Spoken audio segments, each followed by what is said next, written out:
বিএনপির দুপক্ষের দ্বন্দ্বে কিন্তু শরীয়তপুর নরসিংহপুরে ফেরি চলাচল বন্ধ হয়ে যায়। পরবর্তীতে কিন্তু এই যে বিকেল ৫টা থেকেই ফেরি চলাচল আবার শুরু হয়েছে। আমরা যতটুকু জেনেছি যে শরীয়তপুরের যে নরসিংহপুর ফেরিঘাটটি রয়েছে, এই ফেরিঘাটে বর্তমান ইজারাদার রয়েছেন জিসান বালা, যিনি সখীপুর থানা ছাত্রদলের সাবেক সাধারণ সম্পাদক এবং সখীপুর থানা যুবদলের সহসভাপতি যিনি মমিন দিদার রয়েছেন, তার সাথে কিন্তু তার দীর্ঘদিন দ্বন্দ্ব চলে আসছে।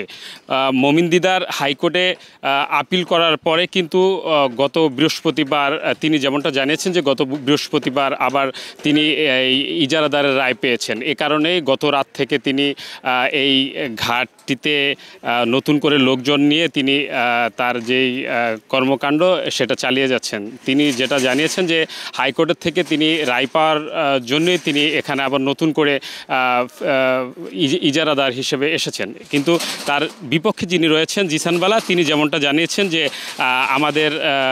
আমরা 1 বছরের জন্য ইজারা নিয়েছি, এই ইজারার কারণেই কিন্তু আমরা এখানে খাজনা উঠাতাম বা এই ঘাট পরিচালনা করতাম, কিন্তু আমরা এখনও উচ্চ আদালত থেকে কোনো কাগজ পাইনি এবং বিআইডব্লিউটিসি এবং বিআইডব্লিউটিএর থেকে কোনো কাগজ পাইনি।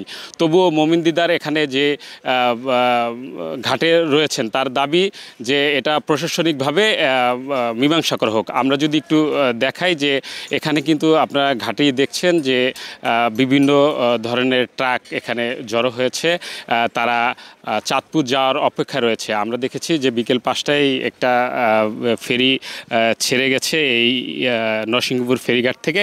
আমরা যদি কথা বলতে চাই একটা ট্রাক ড্রাইভার সাথে, আসলে আপনারা এখানে কবে আসছেন এবং কত ঘন্টা এখানে অপেক্ষা করছেন? কালকে রাত 4টার সময় আসছি, আজকে সারাদিন এরা বুঝছেন সেইভাবে রয়েছি।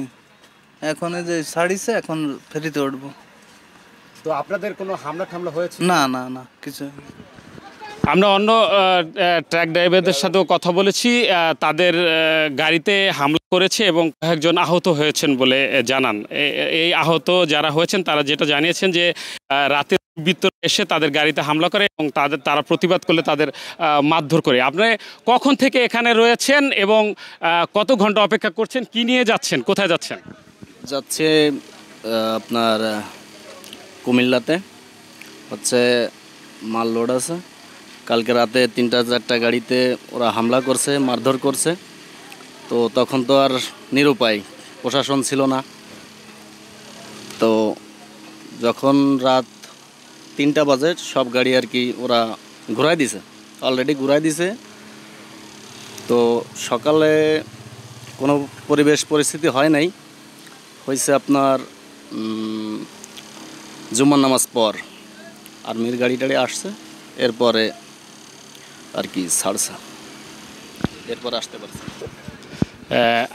আপনারা জানতে পেরেছেন যে এখানে যেই গাড়ির ড্রাইভার রয়েছে তাদের উপর হামলা হয়েছে এবং গাড়িতেও ভাঙচুর হয়েছে।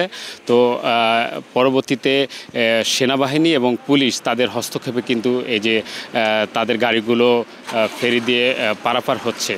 তো আমরা যতটুকু জেনেছি বিআইডব্লিউটিসি আমাদের যেটা জানিয়েছেন যে এই বিএনপির এই দুই পক্ষের দ্বন্দ্বেই কিন্তু এরকমটা হয়েছিল এবং আমরা দেখেছি যে সকালে প্রায় 2 কিলোমিটার পর্যন্ত যানজটের সৃষ্টি হয়েছিল, যেখানে প্রায় 200-র মতো গাড়ি উপস্থিত ছিল। তো গাড়ির ড্রাইভারদের সাথে, চালকদের সাথে আমরা কথা বলেছি, তারা যেমনটা জানিয়েছেন যে দীর্ঘ সময় হলো তাদের যে গাড়িগুলো পারাপার হচ্ছে এতে তারা বেশ খুশি।